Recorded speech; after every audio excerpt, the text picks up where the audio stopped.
Communist പാർട്ടിയുടെ മണ്ഡലം committee അംഗവും മഹിളാ സംഘത്തിന്റെ സെക്രട്ടറിയുമായ സഖാവ് advocate CPI Elamad west local സമ്മേളനത്തിന് തത്സമയത്തിലേക്ക് നിങ്ങൾക്ക് കമ്മ്യൂണിസ്റ്റ് പാർട്ടിയുടെ നേതാവും മഹിളാ സംഘത്തിന്റെ നേതാവുമായ സഖാവ് VP കമലാശാലിനെ ഈ സമ്മേളനത്തിലേക്ക് സ്നേഹാദരങ്ങളോടെ സ്വാഗതം ചെയ്യുന്നു.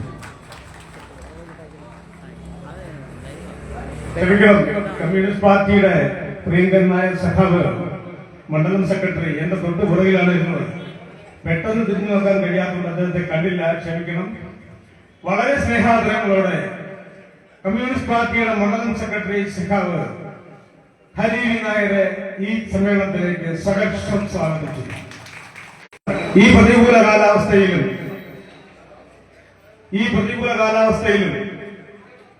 ഈ അഹോരാത്രം പ്രയത്നിച്ച കമ്മ്യൂണിസ്റ്റ് പാർട്ടിയുടെ പ്രിയങ്കരായ സഖാക്കളായ മുഴുവൻ പേർക്കും ഈ സമ്മേളനത്തിന് സ്വാഗതം ആശംസിക്കുന്നതോടൊപ്പം തന്നെ കമ്മ്യൂണിസ്റ്റ് പാർട്ടിയുടെ മണ്ഡലം കമ്മിറ്റി അംഗം അതേസമയം മധുരയിൽ സമാപിക്കുകയാണ് CPIM.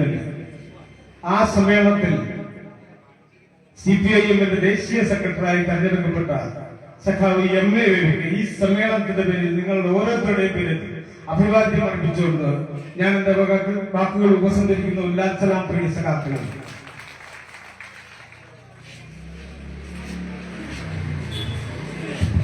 പ്രിയപ്പെട്ട തെരഞ്ഞെടുക്കപ്പെട്ട പ്രതിനിധികളുടെ പ്രതിനിധി സമ്മേളനം കമ്മ്യൂണിസ്റ്റ് പാർട്ടി ഈ വെസ്റ്റ് ലോക്കൽ കമ്മിറ്റി പ്രവർത്തിക്കുന്നത് ഇളമാട് പഞ്ചായത്തിന്റെ പകുതിയോളം വരുന്ന പ്രദേശത്താണ്.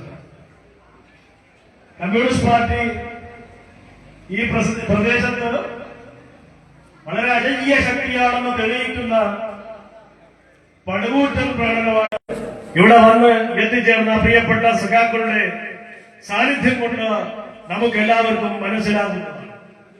കമ്മ്യൂണിസ്റ്റ് പാർട്ടി കൊട്ടാരക്കര താലൂക്കിൽ അതിന്റെ പ്രവർത്തനം ആരംഭിക്കുമ്പോൾ നമ്മുടെ ഈ ഇളമാട് പഞ്ചായത്തിലും അതിന്റെ സജീവമായിട്ടുള്ള പ്രവർത്തനങ്ങൾ ഉണ്ടായിരുന്നു. നിരവധിയായിട്ടുള്ള പോരാട്ടങ്ങളിലൂടെ വളർന്നു വന്ന പ്രസ്ഥാനമാണ് ഈ പഞ്ചായത്ത്. ആ മേഖലയിലെ സമരങ്ങളടക്കം നടത്തി ജനങ്ങളുടെ ഹൃദയത്തിലേക്ക് എത്തിച്ചേർന്ന പാർട്ടിയാണ് ഈ കമ്മ്യൂണിസ്റ്റ് പാർട്ടി. ഇന്ന് ഈ വേദിയിലിരിക്കുന്ന ആളുകളും മൺമറഞ്ഞു പോയ നിരവധി ആളുകളും കമ്മ്യൂണിസ്റ്റ് പാർട്ടിയുടെ പ്രവർത്തനത്തിന് സജീവമായ നേതൃത്വം കൊടുത്തവരാണ്. നമ്മുടെ പ്രിയപ്പെട്ട മൺമറഞ്ഞു പോയ നേതാക്കന്മാരെ നമുക്ക് വിസ്മരിക്കാൻ കഴിയില്ല. സഖാവ് ചെറുപ്പക്കൽ V കരുണാകരൻ നായർ, സഖാവ് MC മത്തായി, ഓമത്തായി, KY ഫിലിപ്പ്, പാറങ്കോട് ശ്രീധരൻ നായർ, സുന്ദരേശൻ നായർ, അങ്ങനെ തുടങ്ങിയതിന് KR കൊച്ചേട്ടൻ, അങ്ങനെ നിരവധിയായിട്ടുള്ള നേതാക്കന്മാർ അവരുടെയൊക്കെ തന്നെ പോരാട്ടങ്ങളിലൂടെ ഉഴുതുപറിച്ച പ്രദേശമാണ് ഈ പ്രദേശം. നമുക്കറിയാം, ഒരു കാലത്ത് തലചായ്ക്കാൻ ഇടമില്ലാത്ത നൂറുകണക്കിന് ആളുകൾ ഉള്ള പ്രദേശമായിരുന്നു ഈ പ്രദേശം. കമ്മ്യൂണിസ്റ്റ് പാർട്ടിയുടെ നേതൃത്വത്തിലാണ് ഈ പ്രദേശം വേങ്ങൂർ വനഭൂമി കയ്യേറി ഈ പാവപ്പെട്ട ആളുകൾക്ക് കൊടുത്തുകൊണ്ട് അതിനുശേഷം ഇടതുപക്ഷ ജനാധിപത്യ മുന്നണിയുടെ കഴിഞ്ഞ ഗവൺമെന്റാണ് 600ഓളം ആളുകൾക്ക് വ്യവസ്ഥാപിതമായ രൂപത്തിൽ പട്ടയം കൊടുക്കുവാൻ കഴിഞ്ഞിട്ടുള്ളത്. അങ്ങനെ നിരവധിയായിട്ടുള്ള പോരാട്ടങ്ങളിലൂടെ വളർന്ന പ്രസ്ഥാനമാണ് കമ്മ്യൂണിസ്റ്റ് പാർട്ടി എന്ന് പറയാൻ വേണ്ടി മാത്രമാണ് ഈ കാര്യങ്ങൾ പറഞ്ഞത്. അതുകൊണ്ട് ഞാൻ ദീർഘിപ്പിക്കുന്നില്ല. ഈ സമ്മേളനം ഉദ്ഘാടനം ചെയ്യുന്നതിനായി പ്രിയങ്കരനായിട്ടുള്ള GS ജയലാൽ MLA ഇത് വിളിക്കുമ്പോൾ തന്നെ നിരവധി അദ്ദേഹത്തിന്റെ മണ്ഡലത്തിലും 2 സമ്മേളനങ്ങൾ നടക്കുന്നുണ്ട്. എന്നാൽ അതെല്ലാം മാറ്റിവെച്ചുകൊണ്ട് ഈ പൊതുസമ്മേളനത്തിൽ പങ്കെടുക്കുന്നതിന്, ഈ പൊതുസമ്മേളനത്തിൽ സംസാരിക്കുന്നതിന് ഇവിടെ എത്തിച്ചേർന്ന പ്രിയപ്പെട്ട സഖാവ് GS ജയലാൽ MLA ഈ പൊതുസമ്മേളനം ഉദ്ഘാടനം ചെയ്യുന്നതിനായി വളരെ ആവേശപൂർവ്വം ക്ഷണിക്കുകയാണ്.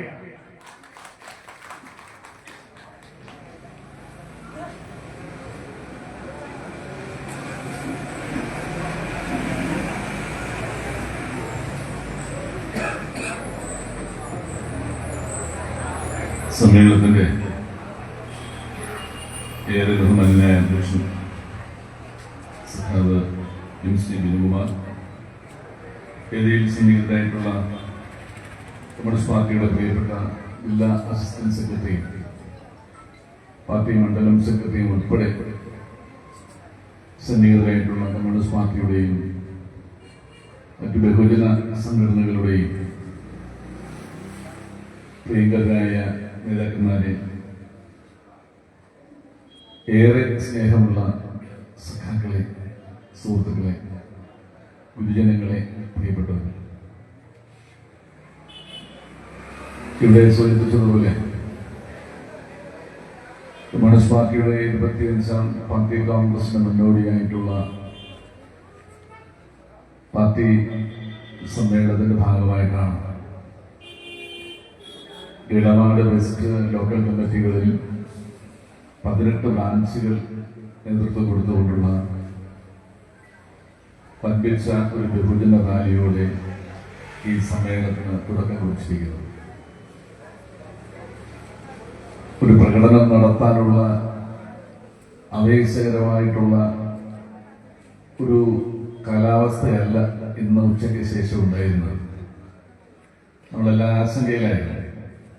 ഇതുപോലൊരു ബഹുമൻപിച്ച ബഹുജന റാലിയൊക്കെ നടത്താൻ കഴിയുന്ന കാലാവസ്ഥ ലഭ്യമാകുമോ എന്ന ആശങ്ക നമുക്കെല്ലാം ഉണ്ടായിരുന്നു.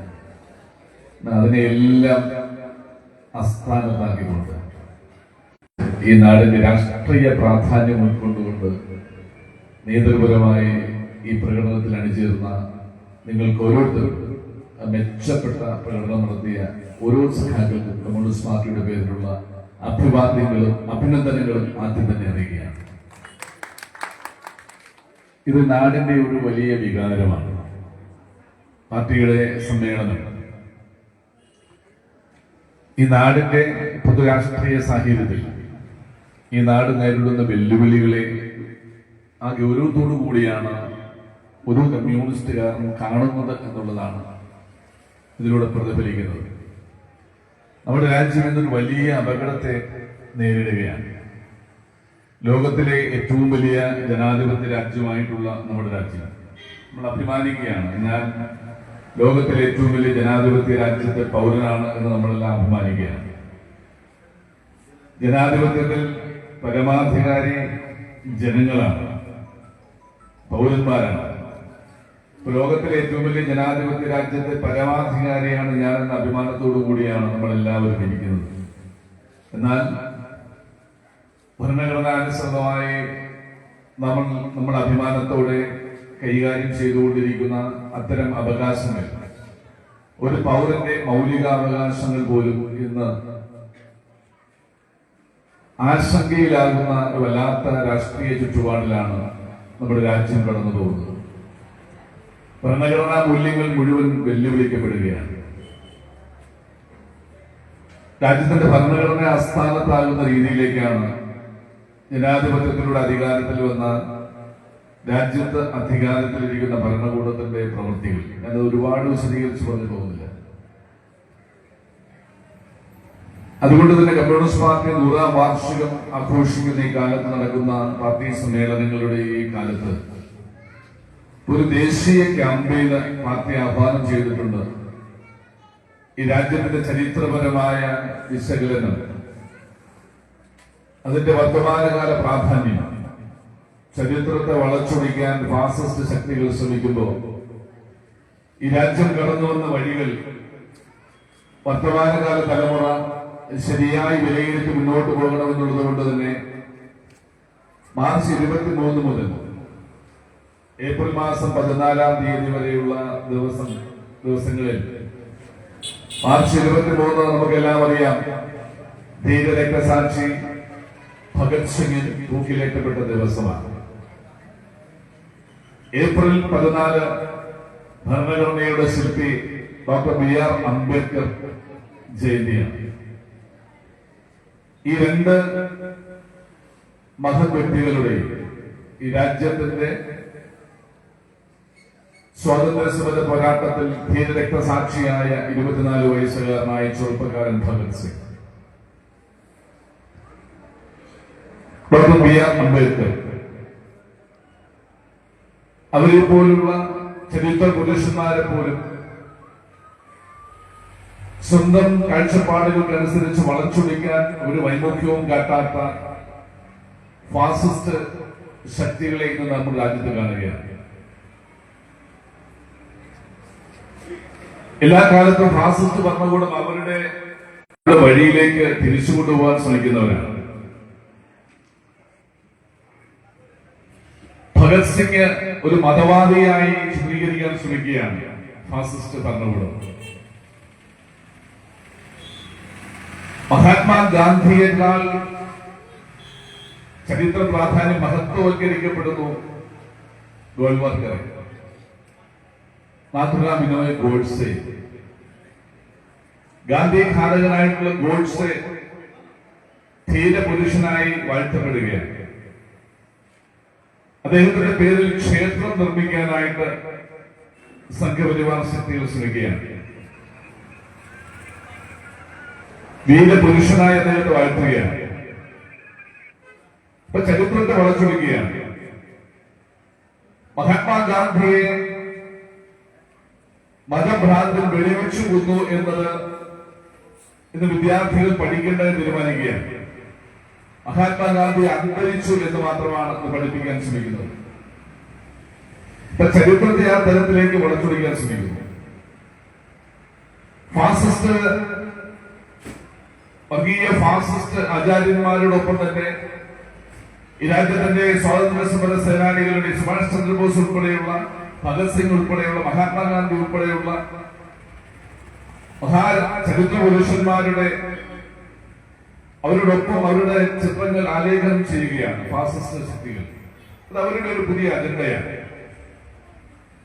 അതുകൊണ്ടാണ് ഏപ്രിൽ 23 ഭഗത് സിംഗ് തൂക്കിലേറ്റപ്പെട്ട ദിവസം, അതുപോലെ അംബേദ്കർ ജയന്തി, ഇതിന്റെയെല്ലാം ചരിത്രപരമായ പ്രാധാന്യം എന്ത് എന്ന് ഈ നാടിനോട് ചർച്ച ചെയ്യുന്ന തരത്തിലുള്ള ഒരു ദേശീയ ക്യാമ്പയിന് പാർട്ടി ആഹ്വാനം ചെയ്തിരിക്കുന്നു. അതിന്റെ വിശദാംശങ്ങളിലേക്ക് പോവുകയാണ്. പിന്നെ ഈ നാടിൽ ഈ സമ്മേളനം നടക്കുന്ന കാലയളവിന്റെ പ്രാധാന്യം വളരെ വലുതാണ്. എല്ലാ അർത്ഥത്തിലും രാജ്യത്തിന്റെ ഭരണഘടനാ മൂല്യങ്ങൾ വെല്ലുവിളിക്കപ്പെടുന്നു. രാജ്യത്തിന്റെ ചരിത്രം തന്നെ വളച്ചൊടിക്കപ്പെടുന്നു. ആ തരത്തിലേക്ക് രാജ്യം പോകുമ്പോ ആ നാടിനെ സംരക്ഷിക്കാൻ വേണ്ടിയിട്ടുള്ള പോരാട്ടത്തിൽ ഓരോ കമ്മ്യൂണിസ്റ്റുകാരന്റെയും പങ്ക് തിരിച്ചറിയുന്ന സമ്മേളനങ്ങളായി നമ്മുടെ സംഘടനാ സമ്മേളനങ്ങൾ മാറുകയാണ്. നമ്മുടെ സമ്മേളനങ്ങളിൽ നമ്മൾ ചർച്ച ചെയ്യുന്ന വിഷയങ്ങൾ ഇതാണ്. ഈ രാജ്യം നേരിടുന്ന ഏറ്റവും വലിയ വെല്ലുവിളികൾ, അതിന് നേരിടാനുള്ള പ്രാപ്തിയുള്ള പ്രസ്ഥാനത്തെ സംഘടിപ്പിക്കുക എന്നുള്ളതാണ്. ഇതിലൂടെ സൂചിപ്പിച്ചതുപോലെ മധുരയിൽ അവസാനിക്കുന്ന CPM-ന്റെ പാർട്ടി കോൺഗ്രസിൽ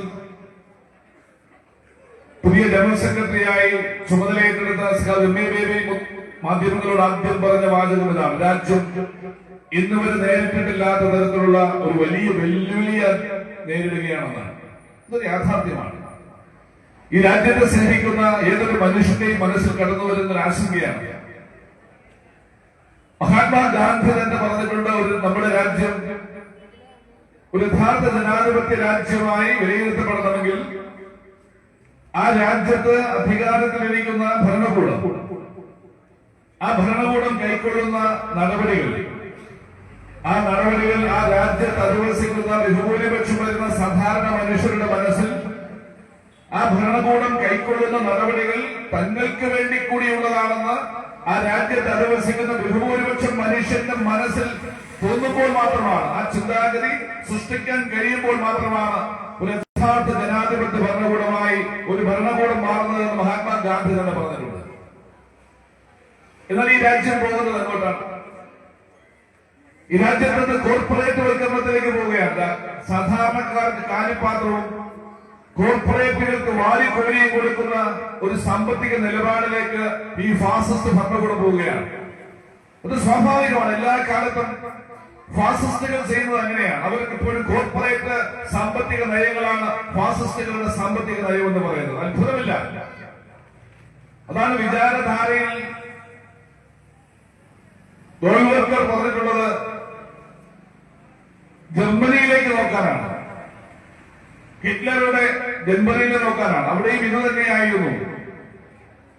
ഇതേ സാമ്പത്തിക നയങ്ങളാണ് ജർമ്മനിയിലും ഹിറ്റ്ലർ തുടർന്നത്. ഞാനതിന്റെ ഒരുപാട് കാര്യങ്ങൾ പറഞ്ഞു പോവുകയല്ല. ഇതൊരു പ്രതിഫലനമാണ്, ഒരു നേർരൂപമാണ്. ഫാസിസത്തിന്റെ ഒരു നേർരൂപമായി നമുക്ക് കാണാൻ കഴിയും. ഇതേ വഴികൾ തന്നെയാണ് ആ രാജ്യത്തും നമ്മൾ കണ്ടത്. അതുപോലെ രാജ്യത്തിന്റെ മതേതരത്വ വെള്ളത്തിൽപ്പെടുന്നു എന്ന് പറയുമ്പോ വിചാരധാരയിൽ പറയുന്നത് പോലെ വിവിധ സംസ്കാരങ്ങൾക്ക് ഒരു കുടക്കീഴിൽ ഒരു കുടയുടെ കീഴിൽ ജീവിക്കാൻ ഒരിക്കലും കഴിയില്ല എന്നാണ് ഫാസിസം പറയുന്നത്. വിവിധ സംസ്കാരത്തിലുള്ളവർക്ക് മറ്റുള്ളവർക്കൂടെ ജീവിക്കാം. ഇവിടുത്തെ ഭൂരിപക്ഷ ചിന്ത എന്താണോ പറയുന്നത് അതിനനുസരിച്ച് വേണമെങ്കിൽ വോട്ടവകാശമല്ലാതെ ജീവിക്കാം. ഇതാണ് വിചാരധാരയിൽ RSS പറയുന്നത്. RSS പറയുന്നതാണ് ജർമ്മനിയിലെ പൊതുശത്രുക്കളായി ഹിറ്റ്ലർ പ്രഖ്യാപിച്ചത് ജൂതന്മാരെയും ക്രിസ്ത്യാനികളെയും കമ്മ്യൂണിസ്റ്റുകാരെയുമായിരുന്നെങ്കിൽ RSSകാരും വിചാരധാരയിൽ ഈ രാജ്യത്തിന്റെ മുഖ്യ ശത്രുവായി പ്രഖ്യാപിച്ചിരിക്കുന്നത് മുസ്ലിങ്ങളെയും ക്രിസ്ത്യാനികളെയും കമ്മ്യൂണിസ്റ്റുകാരെയുമാണ്. ഈ രാജ്യം ചർച്ച ചെയ്ത ഏറ്റവും പ്രധാനപ്പെട്ട വിഷയങ്ങളൊക്കെയാണ്. ഇന്ന് ഈ കഴിഞ്ഞ ഒരു വർഷക്കാലത്തിനുള്ളിൽ ഏതാണ്ട് 700-ലധികം മതന്യൂനപക്ഷ പീഡനം നടന്നിട്ടുള്ള രാജ്യമായി ഇന്ത്യ മാറിയിരിക്കും. ഇപ്പൊ ജബൽപൂരിൽ കഴിഞ്ഞ ദിവസം കണ്ടതല്ലേ നമ്മൾ, ജബൽപൂരിൽ ക്രിസ്ത്യൻ വിനോദസഞ്ചാരികളുടെ സംഘത്തെ വിശ്വഹിന്ദു പരിഷത്തിന്റെ തീവ്രവാദികൾ അവർ തടവിൽ നിർത്തി മർദ്ദിച്ച് പോലീസിൽ കൊണ്ടേൽപ്പിക്കുകയാണ്. പോലീസ് സ്റ്റേഷനടുത്ത് പോലുമായി മർദ്ദിക്കുകയാണ്. തൃശ്ശൂരിലുള്ള ഒരു മലയാള വൈദികനെ പോലും അത് അറിഞ്ഞ് അവിടെ ചെന്നപ്പോൾ അദ്ദേഹത്തെ മർദ്ദിക്കുന്ന ചിത്രം നമ്മൾ കണ്ടതാണ്. അതിനെ സംബന്ധിച്ച് RSSനോ BJPക്കോ യാതൊരു ഖേദവുമില്ല. അവരുടെ വിചാരധാരയിൽ പറയുന്ന ഏതാണ്? മുഖ്യ ശത്രുക്കളിൽ ഒരാളാണ് ക്രിസ്ത്യാനികൾ. മുസ്ലിങ്ങൾ 1-ാം നമ്പർ ശത്രു, 2-ാം നമ്പർ ശത്രു ക്രിസ്ത്യാനികൾ, 3-ാം നമ്പർ ശത്രു കമ്മ്യൂണിസ്റ്റുകാർ. ഇതാണ് നമ്മൾ കണ്ടുകൊണ്ടിരിക്കുന്നത്. അത് തൃശ്ശൂരിലെ സുരേഷ് ഗോപിയോട് നിങ്ങൾ കണ്ടതല്ലേ, മാധ്യമങ്ങൾ ചോദിച്ചപ്പോൾ അദ്ദേഹത്തിന്റെ പ്രതികരണം. ഒരു കേന്ദ്രമന്ത്രിയാണ്, അദ്ദേഹത്തിന്റെ ഈ ചേഷ്ടകളും വർത്തമാനങ്ങളും കേൾക്കുമ്പോ ജനാധിപത്യത്തെ സംബന്ധിച്ച് അദ്ദേഹത്തിന്റെ ഭാഷ്യം, അദ്ദേഹത്തിന്റെ മനസ്സിലിരിക്കുന്ന ധാരണ എന്താണെന്ന് നമുക്ക് മനസ്സിലാകുന്നില്ല. പത്രക്കാരൻ ചോദിച്ചപ്പോൾ സൂക്ഷിച്ച് സംസാരിക്കണം, ബി കെയർഫുൾ എന്നാണ് അദ്ദേഹം പറയുന്നത്. കമ്മീഷണർ സിനിമയിലെ ഡയലോഗ് പോലെയാണ് അദ്ദേഹം, ബി കെയർഫുൾ, സൂക്ഷിച്ച് സംസാരിക്കണം. നിങ്ങൾ ആരോടാണ് സംസാരിക്കുന്നത് അറിയാമോ? ഫാസിസത്തിന്റെ മറ്റൊരു രൂപമാണ് ഇതെല്ലാം. മസിൽ പവറിന്റെയും മണി പവറിന്റെയും പേരിൽ ഈ രാജ്യത്തെ നിയന്ത്രിക്കാൻ ശ്രമിക്കുകയാണ്. കമ്മ്യൂണിസ്റ്റ് പാർട്ടിയുടെ സമ്മേളനത്തിന്റെ പ്രസക്തി ഇതിനെല്ലാം എതിരായിട്ടുള്ള രാജ്യത്തെ ശക്തമായി പ്രതിരോധം സൃഷ്ടിക്കാനുള്ള കമ്മ്യൂണിസ്റ്റ് പാർട്ടിയുടെ 25-ാം പാർട്ടി കോൺഗ്രസ് ഈ ബ്രാഞ്ച് തലമുള്ള സമ്മേളനങ്ങൾ നടത്തുന്ന ഗൗരവതരമായ ചർച്ചകൾ. ആ ചർച്ചകൾക്കാണ് കമ്മ്യൂണിസ്റ്റ് പാർട്ടി നേതൃത്വം കൊടുക്കുന്നത്. ഞാൻ ഒരുപാട് ഈ പ്രതികൂല കാലാവസ്ഥയിൽ ഒരുപാട് വർത്തമാനം പറയുന്നില്ല. ജില്ലാ അസിസ്റ്റന്റ് സെക്രട്ടറി ഉൾപ്പെടെ നേതാക്കന്മാരൊക്കെ സംസാരിക്കാനുണ്ട്. സ്വാതന്ത്ര്യ സമരത്തിൽ ഈ RSSന്റെ പങ്കെന്താണ്? BJP എന്ന രാഷ്ട്രീയ പാർട്ടിയുടെ ഭാഗമായി പ്രവർത്തിക്കുന്ന നേതൃത്വം കൊടുക്കുന്ന RSSന്റെ പങ്കെന്താണ്? അവർ സാംസ്കാരിക സംഘടനയാണ്, ഞങ്ങൾക്ക് രാഷ്ട്രീയത്തിൽ കാര്യമില്ല എന്ന് പറഞ്ഞ് ഒഴിഞ്ഞിരുന്നവരല്ലേ. ഇന്ന് സ്വാതന്ത്ര്യ സമര സേനാനികളുടെ വീട്ടിൽ പോയാൽ ദേശാഭിമാനികളായി ദേശസ്നേഹികളെ പറയാൻ കഴിയുമോ? ദേശീയതയുടെ പേരിലല്ലേ ഇതെല്ലാം നടത്തിക്കൊണ്ടിരിക്കുന്നത്? ഈ രാജ്യത്തിന്റെ കമ്മ്യൂണിസ്റ്റ് പാർട്ടി സമ്മേളനങ്ങളിൽ ഈ ദേശീയ ക്യാമ്പയിനെല്ലാം പറയാൻ ഉദ്ദേശിക്കുന്ന കാര്യമതാണ്. മഹാത്മാഗാന്ധിയും ഭഗത് സിംഗും ഉൾപ്പെടെയുള്ള ഹിംസയുടെയും അതുപോലെ തന്നെ ധീരമായ പോരാട്ടങ്ങളുടെയും പേരിൽ ഈ രാജ്യത്ത് നാം നേടിയ സ്വാതന്ത്ര്യത്തിൽ മഹാത്മാഗാന്ധിയുടെ ഘാതകൻ RSSുമായി ബന്ധമില്ല എന്ന് പറയുന്ന RSSകാരൻ അദ്ദേഹത്തിന്റെ സഹോദരനായിട്ടുള്ള ഗോപാൽ ഗോഡ്സെയുടെ വാക്കുകൾ ശ്രദ്ധിക്കണം. ഗോപാൽ ഗോഡ്സെ പറഞ്ഞിട്ടുണ്ട്, ഞങ്ങൾ ഗോഡ്സെ സഹോദരന്മാർ, ഞങ്ങൾ വീട്ടിന്റെ മുറ്റത്ത് ചെലവഴിച്ചതിനേക്കാൾ കൂടുതൽ സമയം ചെലവഴിച്ചിട്ടുള്ളത് RSSന്റെ മുറ്റത്താണ് എന്ന് പറഞ്ഞത് മറ്റാരുമല്ല, നാഥുറാം വിനായക് ഗോഡ്സെയുടെ സഹോദരനായിട്ടുള്ള ഗോപാൽ ഗോഡ്സെയാണ്. ചരിത്രം അതാണ്. ഗാന്ധി ഘാതകനുമായി യാതൊരു ബന്ധവുമില്ല എന്ന് RSSകാർ പ്രചരിപ്പിക്കാൻ ശ്രമിക്കുകയാണ്. ഈ നാഥുറാം വിനായക് ഗോഡ്സെ തൂക്കിലേറ്റുന്ന സമയത്ത് ആ വിചാരണ കോടതി അദ്ദേഹം പറഞ്ഞ വാക്കുകൾ ശ്രദ്ധിച്ചാൽ അദ്ദേഹം പറഞ്ഞതാണ്, എനിക്ക് മഹാത്മാഗാന്ധിയുടെ വ്യക്തിപരമായ യാതൊരു വിരോധവുമില്ല. ഗോഡ്സെയുടെ വാക്കുകളാണ്. അദ്ദേഹം മാന്യനായ മനുഷ്യനായിരുന്നു. പക്ഷേ ഈ മഹാത്മാഗാന്ധി ജീവിച്ചിരിക്കുന്ന ഓരോ നിമിഷവും ഈ രാജ്യത്തെ ഹിന്ദുക്കൾക്ക് അവരുടെ അഭിമാനത്തിൽ ക്ഷതമുണ്ടാക്കും ഈ മഹാത്മാഗാന്ധിയുടെ പ്രവർത്തനങ്ങൾ. അതുകൊണ്ട് അദ്ദേഹത്തിന് നെഞ്ചു നോക്കി ഞാൻ നിറയൊഴിച്ചു എന്നാണ് കോടതിയിൽ അതിന്റെ ഉത്തരവാദിത്വം എനിക്കാണ് എന്ന് പറഞ്ഞാണ് ഗോഡ്സെ. ഗോഡ്സെയെ സംബന്ധിച്ചാണ് രാജ്യത്തെ പുതിയ തലമുറയെ പഠിപ്പിക്കുന്നത്. അത് RSSുമായി ബന്ധമില്ല. മഹാത്മാഗാന്ധിയെ വെടിവെച്ച് കൊന്നിട്ടില്ല. മഹാത്മാഗാന്ധി അന്തരിച്ചു. ഈ രാജ്യത്തിന്റെ പോക്കറ്റ് കോട്ടാണ്. ഈ ചരിത്രത്തെ ഉളച്ചൊളിക്കുന്നതിന് വേണ്ടിയാണ്. അപകടകരമായ ഒരു സ്ഥിതിവിശേഷത്തിലേക്ക് നമ്മുടെ രാജ്യം കടന്നു പോവുകയാണ്. RSSന്റെ നേതാവ് സവർക്കറും മഹാത്മാഗാന്ധിയും ജയിലിൽ എഴുതിയ 2 കത്തുകൾ ചരിത്രത്തിലുണ്ട്. കസ്തൂർബ ഗാന്ധിക്ക് സുഖമില്ലാത്തത് കൊണ്ട് അദ്ദേഹത്തിന്റെ ഭാര്യയെ കാണുന്നതിന് വേണ്ടി മാപ്പെഴുതി കൊടുത്ത് പോകാൻ ബ്രിട്ടീഷ് ഭരണകൂടം മഹാത്മാഗാന്ധിയോട് പറഞ്ഞപ്പോ അദ്ദേഹം കസ്തൂർബ ഗാന്ധിക്ക് എഴുതിയ കത്തുണ്ട്. അതിന് ഉള്ളടക്കം അത് സെൻസറാണ്. ഞാനൊരു സ്വാതന്ത്ര്യ സമര പോരാട്ടത്തിൽ പങ്കെടുത്ത് ഈ രാജ്യത്തിന് വേണ്ടിയുള്ള സ്വാതന്ത്ര്യ സമര പോരാട്ടത്തിൽ പങ്കെടുത്ത് ഒരു നിയോഗം പോലെ ഞാനെന്ന് ജയിൽവാസം അനുഭവിക്കുന്ന ആളാണ്. ഞാൻ എന്റെ ഭാര്യയ്ക്ക് സുഖമില്ല എന്ന് പറഞ്ഞ് മാപ്പെഴുതി കൊടുത്ത് പുറത്തിറങ്ങി നിന്നെ കാണാൻ വന്നാൽ ഞാൻ ഈ സ്വാതന്ത്ര്യ സമരത്തോട് കാട്ടുന്ന ഈ രാജ്യത്തോട് കാട്ടുന്ന ഏറ്റവും വലിയ അനീതിയാണ്. അതുകൊണ്ട് നീ സമയം ക്ഷമിക്കണം. ഭക്ഷണം കഴിച്ച് മരുന്ന് കഴിച്ച് സുഖം പ്രാപിക്കാൻ ശ്രമിക്കണം. അതിനു മുമ്പേ നീ മരിച്ചു പോയാൽ എനിക്ക് മുമ്പേ മരിക്കാൻ വിധിക്കപ്പെട്ടവളാണ് നീ എന്ന് കരുതി ഞാൻ ആശ്വസിച്ചുള്ള എന്ന് പറഞ്ഞ മഹാത്മാഗാന്ധി മാപ്പെഴുതി കൊടുത്ത് ബ്രിട്ടീഷ് ഭരണകൂടത്തിന് മാപ്പെഴുതി കൊടുത്ത് എന്ന് പറഞ്ഞാൽ ഈ മുടിയനായ പുത്രനെ, അതാണ് അവരുടെ വാചകം, മുടിയനായ പുത്രനെ എന്നാണ് അദ്ദേഹം പറഞ്ഞിരിക്കുന്നത്. ഈ മുടിയനായ പുത്രനെ ചെന്നുപൊട്ടാൻ ഈ വാതിലുകളല്ലാതെ മറ്റേത് വാതിലാണ് അടിയനുള്ളത് എന്ന് ചോദിക്കുന്ന RSS നേതാവും തമ്മിലുള്ള വ്യത്യാസം ഈ രാജ്യത്തെ വർത്തമാനകാലത്ത് നമ്മൾ പഠിക്കണ്ടേ? സവർക്കർ എഴുതിയതാണ് മാപ്പെരുന്നുകൊണ്ട് ഞാൻ ഇനി മേലാൽ ഒന്നും ബ്രിട്ടീഷ് ഭരണകൂടത്തിനെതിരായി ഒന്നും ചെയ്യില്ല. ഞാൻ എല്ലാ തെറ്റുകൾക്കും മാപ്പ് പറയുന്നു. എന്റെ ഈ തെറ്റുതിരുത്തൽ ഈ രാജ്യത്ത് വഴിതെറ്റിക്കൊണ്ടിരിക്കുന്ന യുവാക്കൾക്ക് ഒരു തിരുത്തലായി മാറുമെന്ന് ഞാൻ പ്രതീക്ഷിക്കുന്നു. RSSകാരുടെ വാക്കുകളാണ്. ഈ രാജ്യത്ത് ബ്രിട്ടീഷ് ഭരണകൂടത്തിനെതിരായി സമരം ചെയ്യുന്ന വഴിതെറ്റിക്കൊണ്ടിരിക്കുന്ന ചെറുപ്പക്കാർക്ക് എന്റെ ഈ മാപ്പപേക്ഷ, ഈ മാപ്പിരക്കൽ ഒരു വെളിച്ചമായി മാറുമെന്ന് ഞാൻ കരുതുന്നു. ഈ തെറ്റുപറ്റിയ എനിക്ക് മുട്ടാൻ ഈ വാതിലുകളല്ലാതെ മറ്റേതൊരു വാതിലാണുള്ളത് എന്ന് കത്തെഴുതിയ സവർക്കറും കസ്തൂർബ ഗാന്ധിയോട് ആ കത്തെഴുതിയ മഹാത്മാഗാന്ധിയും ഇത് തന്നെയാണ് ഈ ചരിത്രത്തിന്റെ രണ്ട് ഭാഗങ്ങൾ. ആ യാഥാർത്ഥ്യമാണ് ഈ ദേശീയ ക്യാമ്പയിനിലൂടെ കമ്മ്യൂണിസ്റ്റ് പാർട്ടി നാടിനോട് പറയാൻ ആഗ്രഹിക്കുന്നത്. ഒരുപാട് ചരിത്രം പറഞ്ഞു പോകേണ്ടതുണ്ട്, അതിലേക്ക് ഞാൻ പോകുന്നില്ല.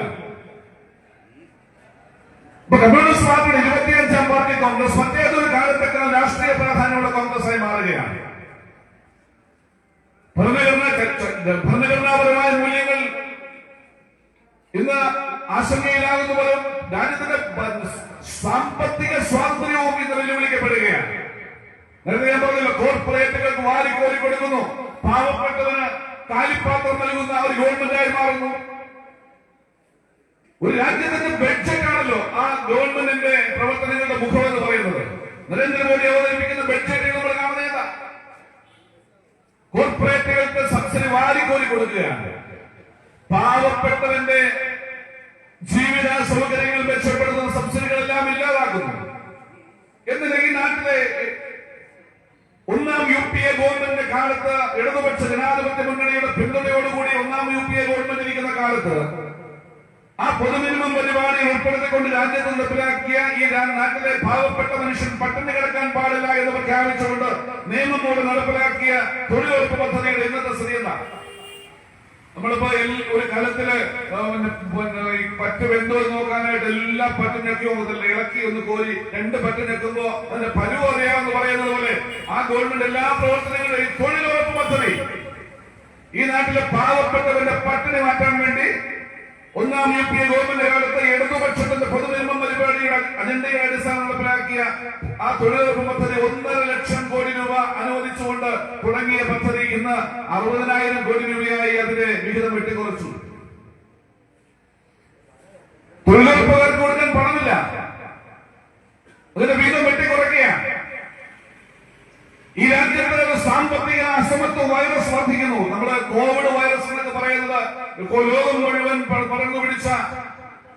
വല്ലാത്ത ഭയാനകമായ ഒരു വൈറസ് നമ്മൾ കേട്ടിട്ടുണ്ട്. അതിനേക്കാൾ ഭയാനകരമായ ഒരു വൈറസാണ് ഈ രാജ്യത്ത് ഇന്ന് പടർന്ന് പന്തലിച്ചുകൊണ്ടിരിക്കുന്നത്, സാമ്പത്തിക അസമത്വ വൈറസ്. കോർപ്പറേറ്റുകളുടെ ധനശേഷി വർദ്ധിക്കുന്നു, പാവപ്പെട്ടവരുടെ ധനശേഷി കുറയുന്നു. ഏതാണ്ട് 90-കളിൽ ഈ സാമ്പത്തിക നയങ്ങൾ ആരംഭിക്കുന്ന കാലത്ത് നമ്മുടെ രാജ്യത്തെ കോർപ്പറേറ്റുകളുടെ കയ്യിലുണ്ടായിരുന്ന സമ്പത്തിന്റെ വിഹിതം എന്ന് പറയുന്നത് ഏതാണ്ട് 18%, 16% ആയിരുന്നു. എന്നാൽ ഇന്ന് അത് 55% മാറി. രാജ്യത്തെ 10% വരുന്ന കോർപ്പറേറ്റ് കയ്യിലുണ്ടായിരുന്ന സമ്പത്ത് 10 മടങ്ങ് വർദ്ധിച്ചു, ഒരുപാട് വർദ്ധിച്ചു, പല മടങ്ങ് വർദ്ധിച്ചു. എന്നാൽ ഈ നാട്ടിലെ പാവപ്പെട്ടവന്റെ കയ്യിലുണ്ടായിരുന്ന സമ്പത്ത് 8% നിന്ന് 2% കുറഞ്ഞു. അപ്പൊ ഈ സാമ്പത്തിക അസമത്വ വൈറസ്, ഈ അന്തരം ഒരു 10, 25, 30, 40 വർഷം കഴിയുമ്പോ ഈ നാട്ടിലെ പാവപ്പെട്ടവന്റെ കയ്യിൽ ഒരു ചായ കുടിക്കാൻ പണമില്ലാത്ത നാടായി ഈ നാട് മാറാൻ പോവുകയാണ്. പാവപ്പെട്ടവൻ ദരിദ്രനായിക്കൊണ്ടിരിക്കുന്നു. നമ്മുടെ രാജ്യത്തെ 1% വരുന്ന സമ്പന്നന്മാരുടെ കയ്യിൽ രാജ്യത്തിന്റെ സമ്പത്തിന്റെ ഏതാണ്ട് 50%-ഓളം എത്തിക്കഴിഞ്ഞു എന്നാണ് കണക്ക്. ഇന്ത്യയിൽ 100 രൂപയുണ്ടെങ്കിൽ അതിൽ 50 രൂപ 1% വരുന്ന അതിസമ്പന്നന്മാരുടെ കയ്യിലേക്ക് എത്തിക്കഴിഞ്ഞു. ഇതൊരു വല്ലാത്ത സാമ്പത്തിക അന്തരമാണ്. ഗവൺമെന്റ് അവതരിപ്പിക്കുന്ന ബഡ്ജറ്റിലൂടെ നൽകുന്ന വിഹിതങ്ങൾ ലക്ഷക്കണക്കിന് കോടി രൂപയാണ് കോർപ്പറേറ്റുകൾക്ക് സബ്സിഡി കൊടുക്കുന്നത്. അതുപോലെ പൊതു ഇടങ്ങൾ സ്വകാര്യവൽക്കരിക്കുന്നതിലൂടെ കൽക്കരി ഖനികൾ, അതുപോലെ പെട്രോളിയം ഉൽപ്പന്നങ്ങൾ, എയർപോർട്ടുകൾ, തുറമുഖങ്ങൾ, റെയിൽവേ ഉൾപ്പെടെയുള്ള പൊതുമേഖലാ സ്ഥാപനങ്ങൾ ഇതെല്ലാം സ്വകാര്യവൽക്കരിക്കുന്നതിലൂടെ പൊതുസമ്പത്ത് കൊള്ളയടിക്കാനുള്ള അവകാശം സ്വകാര്യ മുതലാളിമാർക്ക് നൽകുകയാണ്. നമ്മുടെ തിരുവനന്തപുരം എയർപോർട്ടും അദാനിക്ക് വിറ്റു, നമുക്കെല്ലാം അറിയാം. ആ തരത്തിൽ കോർപ്പറേറ്റുകൾ രാജ്യത്തിന്റെ സമ്പത്ത് കൊള്ളയടിക്കുന്ന രീതിയിലേക്ക് നമ്മുടെ രാജ്യത്തിന്റെ സാമ്പത്തിക അധികാരം വല്ലാതെ വെല്ലുവിളിക്കപ്പെടുന്നു.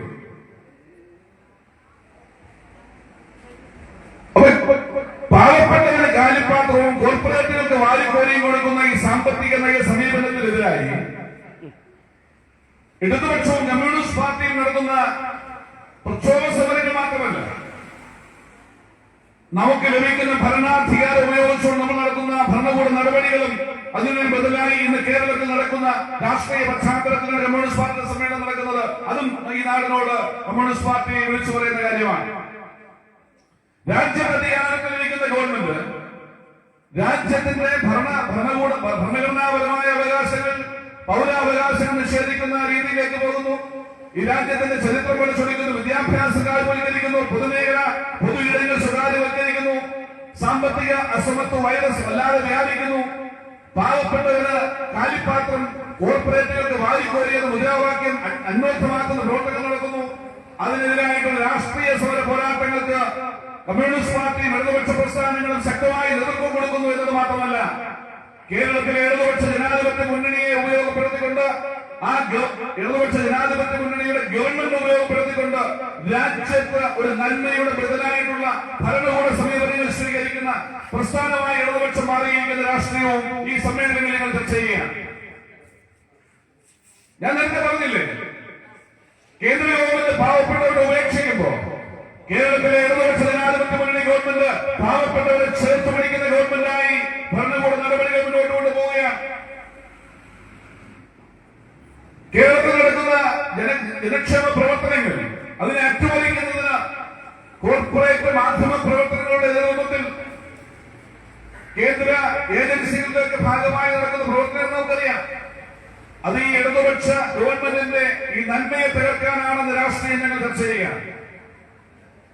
ഇവിടെ സാമൂഹ്യക്ഷേമ പ്രവർത്തനങ്ങൾ വിലയിരുത്തിയാൽ നമുക്കറിയാം, ഇപ്പോ 62 നമ്മുടെ സാമൂഹ്യക്ഷേമ പെൻഷൻ, കേരളത്തിൽ നൽകുന്ന സാമൂഹ്യക്ഷേമ പെൻഷൻ രാജ്യത്തിന് മാതൃകയല്ലേ. 62 ലക്ഷം പേർക്ക് പെൻഷൻ വിതരണം ചെയ്യുന്ന സംസ്ഥാനമാണ് കേരളം എന്ന് പറയുമ്പോൾ അഭിമാനമല്ലേ? എന്താണ് കേന്ദ്രത്തിന്റെ സമീപനം? അതുമായി കേന്ദ്രത്തിന്റെ നയമെന്താണ്? കേരളത്തിൽ 62 ലക്ഷം പേർക്ക് പെൻഷൻ പെൻഷൻ കൊടുക്കുമ്പോ കേന്ദ്രത്തിന്റെ നയം എന്ന് പറയുന്നത് അത്രയും പേർക്ക് പെൻഷൻ കൊടുക്കാൻ പാടില്ലെന്നാണ്. അത് ധൂർത്തിന്റെ ഭാഗമായിട്ടാണ് കേന്ദ്ര ഗവൺമെന്റ് കാണുന്നത്. അവർ പറയുന്നത് കേരളത്തിൽ ഏതാണ്ട് പെൻഷൻ അർഹതയുള്ള ആളുകൾ 6 ലക്ഷത്തിൽ താഴെ മാത്രമാണെന്നാണ്. എന്ന് പറഞ്ഞാൽ ആ 6 ലക്ഷത്തിൽ താഴെ ആളുകൾക്ക് മാത്രമേ കേന്ദ്ര ഗവൺമെന്റ് പെൻഷൻ വിഹിതം അനുവദിക്കുന്നുള്ളൂ. ഇവിടെ 62 ലക്ഷം പേർക്ക് പെൻഷൻ കൊടുക്കുന്നതിൽ വികലാംഗരിൽ BPL വിഭാഗത്തിൽപ്പെട്ട ആളുകൾ, വിധവകളിൽ BPL വിഭാഗത്തിൽപ്പെട്ട ആളുകൾ, അതുപോലെ വാർദ്ധക്യം ബാധിച്ചവരിൽ BPL വിഭാഗത്തിൽപ്പെട്ട ആളുകൾ, ഇവർക്ക് മാത്രമേ പെൻഷൻ നൽകേണ്ടതുള്ളൂ എന്നാണ് കേന്ദ്ര ഗവൺമെന്റ് നയം. അവർക്ക് കൊടുക്കാനുള്ള പെൻഷന്റെ വിഹിതമായിട്ടുള്ള ശരാശരി 300 രൂപ കേന്ദ്രം തരും, 60%. ബാക്കി 40% നമ്മൾ ഇട്ടോണം. ഇപ്പൊ 300, 200, 500 രൂപ പെൻഷൻ കൊടുത്തോണം. ഇതിനെ കൊണ്ട് പെൻഷൻ കൊടുക്കേണ്ട കാര്യമില്ല. ഇതാണ് കേന്ദ്രത്തിന്റെ നയം. അതാണ് പാവപ്പെട്ടവരോടുള്ള കേന്ദ്രത്തിന്റെ സമീപനം. ഇവിടെ BJPയുടെ നേതാക്കന്മാരൊക്കെ പത്രസമ്മേളനം എന്ന് പറയുമ്പോൾ ഞങ്ങൾ തരുന്നു, നിങ്ങൾ കൊടുക്കുന്നു എന്ന് പറയുമ്പോ വസ്തുത ഇതാണ് എന്ന് രാഷ്ട്രീയം നമ്മൾ പറയണം നാടിനോട്. അങ്ങനെ 5,80,000 പേർക്ക് മാത്രം കേന്ദ്രം 300 രൂപ, ശരാശരി 300 രൂപ വിഹിതം തരുമ്പോ കേരളത്തിൽ 62 ലക്ഷം പേർക്ക് 1,600,000 രൂപ പെൻഷൻ കൊടുക്കുന്ന സംസ്ഥാനമാണ് കേരളം എന്ന് പറയുമ്പോ ഇതാണ് ഗവൺമെന്റിന്റെ മുഖം. 2 മാസം പെൻഷൻ കുടിശ്ശിക വന്നപ്പോ എത്ര ബഹളമായിരുന്നു നമ്മുടെ നാട്ടിൽ. ഇടതുപക്ഷത്തിനെതിരായി 18 മാസം കുടിശ്ശിക ഉണ്ടായിരുന്ന കാലം നമ്മൾ മറക്കുന്നില്ല. ആ 18 മാസം കുടിശ്ശിക ഉണ്ടായിരുന്നപ്പോ 600 രൂപയായിരുന്നു പെൻഷൻ എന്ന് നമ്മൾ മറക്കുന്നില്ല.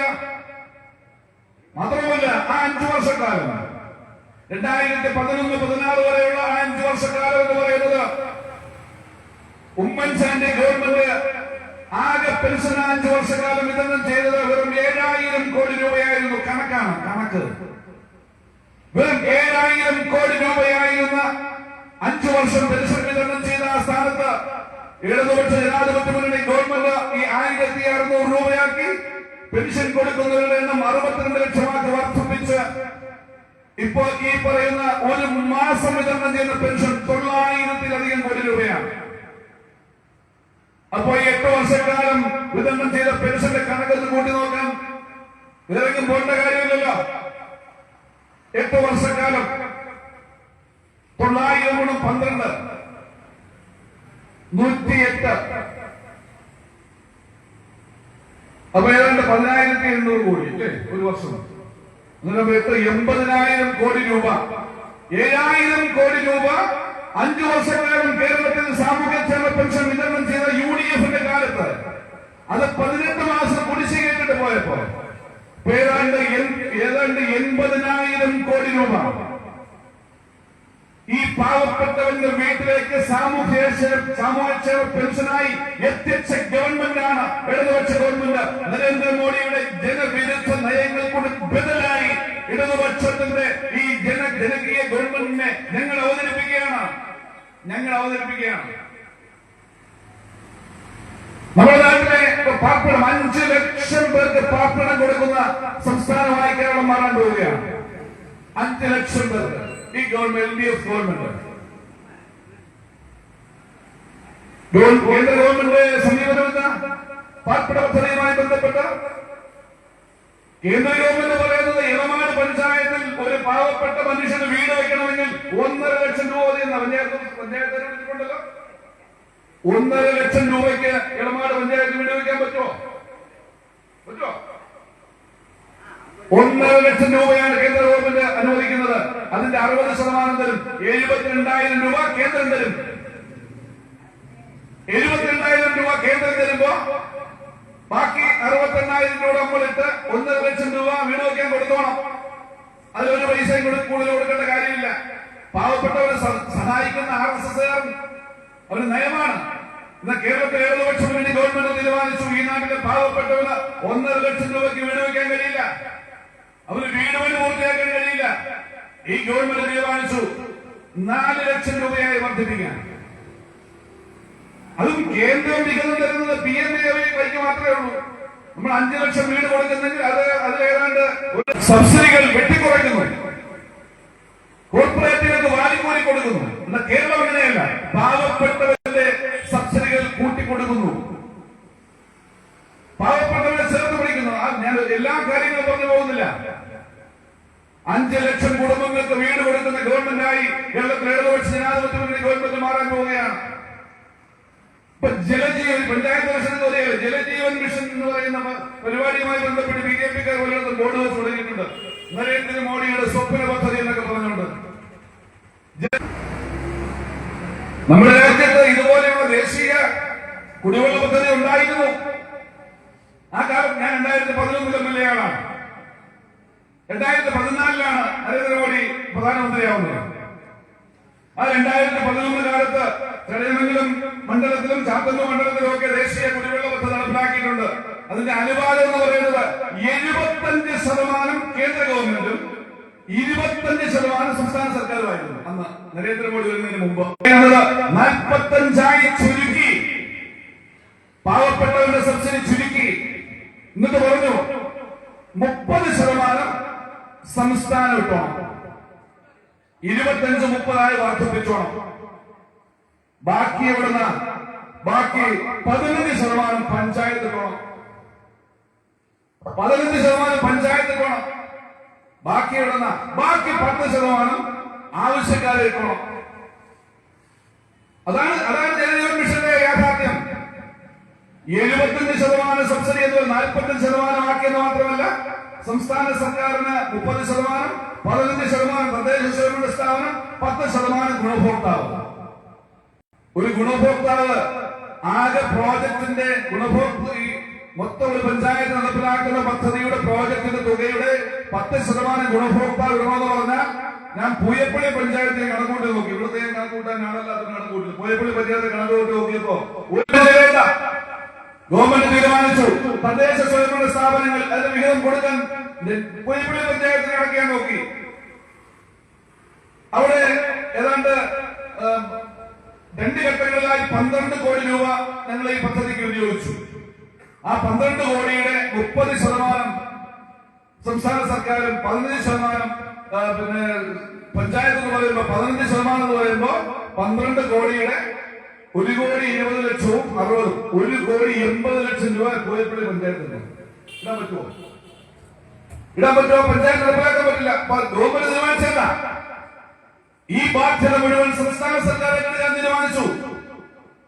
തദ്ദേശ സ്വയംഭരണ സ്ഥാപനങ്ങൾ ഇടേണ്ട വിഹിതവും ഗുണഭോക്താക്കൾ നാട്ടിലെ പാവപ്പെട്ടവർ ഇടേണ്ട വിഹിതവുമെല്ലാം സംസ്ഥാന സർക്കാർ തീരുമാനിച്ചു. 45-55 അനുവാദത്തോടെ നടക്കുന്ന 45% കേന്ദ്ര ഗവൺമെന്റ് തരുമ്പോ 55% സംസ്ഥാന സർക്കാർ ഏറ്റെടുത്തുകൊണ്ടാണ് ഈ നാട്ടിലെ പാവപ്പെട്ടവരുടെ വീടുകളിൽ ഇപ്പൊ കുടിവെള്ളം ജലജീവൻ മിഷനിലൂടെ കൊടുത്തുകൊണ്ടിരിക്കുന്നത്. ഇതാണ് യാഥാർത്ഥ്യം. ഇടതുപക്ഷ മുന്നണി ഗവൺമെന്റിന് ജനിക്കുന്നത് ഈ ചികിത്സാ കാർഡുണ്ടോ എന്ന് ചോദിക്കുന്നതാണ്. 5 ലക്ഷം രൂപയുടെ മോഡിയുടെ കാർഡുണ്ടോ സാറേ നിങ്ങളുടെ ആശുപത്രിയിൽ എന്ന് ചോദിക്കും. എനിക്ക് സത്യത്തിൽ കേൾക്കുമ്പോഴേ കാലീന്ന് വിളിച്ചോണ്ട് വരും. കാര്യം എനിക്ക് യാഥാർത്ഥ്യം അറിയാവുന്നത് കാലീന്ന് വിളിച്ചോണ്ട് വരും. പിന്നെ സാധാരണക്കാരോട് പറഞ്ഞ് മനസ്സിലാക്കാൻ ഞാൻ ശ്രമിക്കുമല്ലോ. ഞാൻ പറഞ്ഞു മോഡിയുടെ കാർഡ് എന്ന് പറയുന്ന കാർഡ് അവിടെ ഇല്ല. ഈ ചികിത്സാ കാർഡുണ്ട്. അതെന്ന് പറയുന്നത് PMJSY കാസ്പ് എന്നാണ് അതിന്റെ പേര്. ഒരു കാരുണ്യ ആരോഗ്യ ഇൻഷുറൻസ് പദ്ധതി കൂടി ചേർത്തുകൊണ്ടാണ് കേരളത്തിൽ നടപ്പിലാക്കുന്നത്. PMJSY കാസ്പ് എന്നാണ് അതിന്റെ പേര്.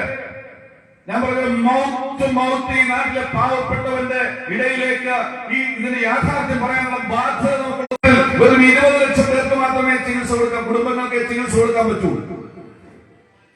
അവരുടെ കണക്ക് 20 ലക്ഷം പേർക്ക് മാത്രമേ കേരളത്തിൽ ചികിത്സ ലഭിക്കാനുള്ള അർഹതയുള്ളൂ.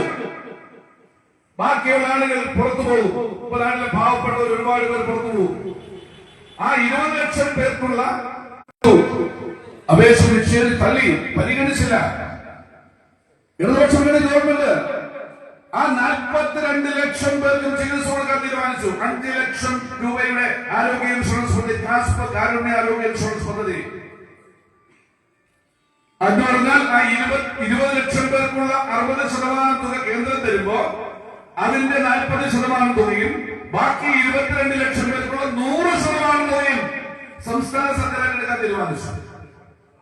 ചുരുക്കി പറഞ്ഞാൽ കഴിഞ്ഞ സാമ്പത്തിക വർഷം, ഈ സാമ്പത്തിക വർഷത്തെ കണക്കിന് ഞാൻ നോക്കിയില്ല, കഴിഞ്ഞ സാമ്പത്തിക വർഷം കേരളത്തിൽ 1400 കോടി രൂപയാണ് ഈ നാട്ടിലെ പാവപ്പെട്ടവന് വേണ്ടി ഈ ഗവൺമെന്റ് ചികിത്സാ സഹായമായി കൊടുത്തത്. കാസ്പിലൂടെ, മുഖ്യമന്ത്രി ചികിത്സാ സഹായമല്ല, കാസ്പ് എന്ന് പറയുന്ന പദ്ധതിയിലൂടെ. അതിൽ വെറും 180 കോടി രൂപ മാത്രമാണ് കേന്ദ്ര വിഹിതമായി ലഭിച്ചത്. 80% തുകയും കേരളവും, 20% തുക കേന്ദ്രവുമായിട്ടാണ് കേരളത്തിൽ ആ പദ്ധതി നടപ്പിലാക്കുന്നത്. താടിക്കാരുടെ കാരണമാണ് ചോദിക്കുന്നത്, കാലിന്റെ പെരുക്കൂലിയോ? യാഥാർത്ഥ്യം മനസ്സിലാക്കുന്ന ഓരോ മനുഷ്യരുടെ കാലിന്റെ പെരുക്കും. ഇത് യാഥാർത്ഥ്യം മനസ്സിലാക്കാൻ കഴിഞ്ഞാൽ ഈ രാഷ്ട്രീയമാണ്, യാഥാർത്ഥ്യ രാഷ്ട്രീയമാണ് കമ്മ്യൂണിസ്റ്റ് പാർട്ടി ഈ സമ്മേളനങ്ങളിൽ ചർച്ച ചെയ്യുന്നത്. യാഥാർത്ഥ്യ രാഷ്ട്രീയമാണ്. ഓരോ ഇടതുപക്ഷ ബദൽ, ഞാൻ നേരത്തെ സൂചിപ്പിച്ചത് എന്താണ് നന്മയുടെ ഒരു ബദൽ എന്ന് ഞങ്ങൾ പറയുന്നത്. ഇടതുപക്ഷം രാജ്യത്ത് പാവപ്പെട്ടവർ ഉപേക്ഷിക്കപ്പെടുന്നു. ഈ കേരളത്തിൽ പാവപ്പെട്ടവരെ ചേർത്ത് പിടിക്കുന്ന ഒരു ഗവൺമെന്റ്, ഇടതുപക്ഷ ഗവൺമെന്റ്, കമ്മ്യൂണിസ്റ്റ് ഗവൺമെന്റ്. ഇപ്പോ കഴിഞ്ഞ 5-ാം തീയതി 1ാം കമ്മ്യൂണിസ്റ്റ് ഗവൺമെന്റിന്റെ രൂപീകരണത്തിന്റെ വാർഷികം ആഘോഷിച്ച പാർട്ടിയാണ് കമ്മ്യൂണിസ്റ്റ് പാർട്ടി. ആ 1ാം കമ്മ്യൂണിസ്റ്റ് ഗവൺമെന്റിന്റെ കാലം മുതൽ ഇടതുപക്ഷത്തിന്റെ ധാർമ്മികത ഉയർത്തിപ്പിടിച്ചുകൊണ്ട് ഈ രാജ്യത്തെ പാവപ്പെട്ടവരെ നേരത്തെ ജനാധിപത്യത്തിന് നിർവഹിച്ചതുപോലെ ആ ഗവൺമെന്റ് ഏറ്റെടുക്കുന്ന പരിപാടികൾ ഈ രാജ്യത്തെ ബഹുഭൂരിപക്ഷം വരുന്ന സാധാരണ മനുഷ്യന് വേണ്ടിയാണെന്ന് ആ രാജ്യത്ത് അധിവസിക്കുന്ന സാധാരണ മനുഷ്യന്റെ ഉള്ളിൽ തോന്നിപ്പിക്കുന്ന ഗവൺമെന്റ് യഥാർത്ഥ ജനാധിപത്യ ഗവൺമെന്റായി ഇടതുപക്ഷ ജനാധിപത്യ മുന്നണി ഗവൺമെന്റ് അധികാരത്തിലിരിക്കുന്ന രാഷ്ട്രീയവും ഞങ്ങൾ ഈ സമ്മേളനങ്ങളോട് നാടിനോട് പറയുകയാണ്. അതാണ് ഈ സമ്മേളനങ്ങളുടെ പ്രസക്തി. വസ്തുതാപരമായി പരിശോധിക്കുകയാണ് ഞങ്ങൾ.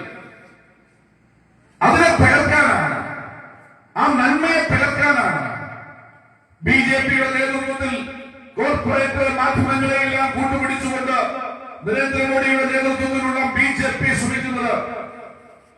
ഞാൻ ഒരുപാട് മറ്റു വിഷയങ്ങൾ പറഞ്ഞു പോകുന്നില്ല. ഈ സമ്മേളനം നടക്കുന്ന കാലയളവിന്റെ പ്രാധാന്യം വളരെ വലുതാണ്. ഈ രാജ്യത്തെ നന്മയുടെ വഴിയിലേക്ക് നയിക്കാൻ, ഈ രാജ്യത്ത് പാവപ്പെട്ടവനെ ചേർത്ത് നിർത്താൻ, ബഹുഭൂരിപക്ഷം എന്ന സാധാരണ മനുഷ്യന്റെ ജീവിതത്തെ ചേർത്ത് നിർത്താൻ, ഈ രാജ്യത്തെ മതേതരത്വം സംരക്ഷിക്കാൻ, നേരത്തെ പറഞ്ഞതുപോലെ ഫാസിസ്റ്റ് ശക്തികളെ അഴിഞ്ഞാട്ടം അവസാനിപ്പിക്കാൻ, രാഷ്ട്രീയ ഇച്ഛാശക്തിയുള്ള ഒരു പ്രസ്ഥാനത്തിന്റെ നേതൃത്വമാണ് വേണ്ടത്. ആ നേതൃത്വം കമ്മ്യൂണിസ്റ്റ് പാർട്ടി ഏറ്റെടുക്കാൻ തയ്യാറാണ് എന്ന് വിളംബരം ചെയ്യുന്ന സമ്മേളനമായി സമ്മേളനങ്ങൾ മാറുകയാണ്.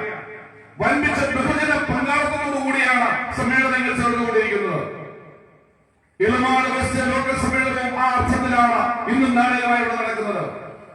ഈ രാഷ്ട്രീയ പശ്ചാത്തലത്തിൽ കമ്മ്യൂണിസ്റ്റ് പാർട്ടിയുടെ സമ്മേളനങ്ങൾ ഏറ്റെടുക്കുന്ന നിലപാടുകളോടൊപ്പം തീരുമാനങ്ങളോടൊപ്പം ഈ രാജ്യത്തെ സ്നേഹിക്കുന്ന എല്ലാവരുടെയും പിന്തുണയും സഹായവും ഉണ്ടാകണമെന്നാണ് ഞങ്ങൾ അഭ്യർത്ഥിക്കുന്നത്. കമ്മ്യൂണിസ്റ്റ് പാർട്ടി 25-ാം പാർട്ടി കോൺഗ്രസ് എടുക്കുന്ന തീരുമാനങ്ങളോടൊപ്പം നിങ്ങളുടെ എല്ലാവരുടെയും സഹായ സഹകരണം ഉണ്ടാകണം.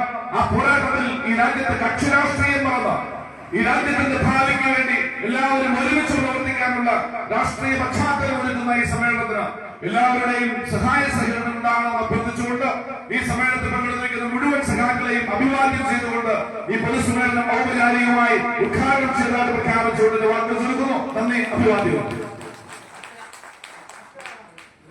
CPI ഇളമാട് വെസ്റ്റ് ലോക്കൽ സമ്മേളനത്തിന്റെ പൊതുസമ്മേളനത്തിന്റെ തത്സമയ സംപ്രേഷണമാണ് പ്രിയപ്പെട്ട സാക്ഷിയുടെ പ്രേക്ഷകർക്കായി ഞങ്ങൾ തത്സമയം സംപ്രേഷണം ചെയ്തത്. ഈ സമ്മേളനത്തിന്റെ തത്സമയം ഇവിടെ പൂർണ്ണമാകുന്നു. നന്ദി, നമസ്കാരം.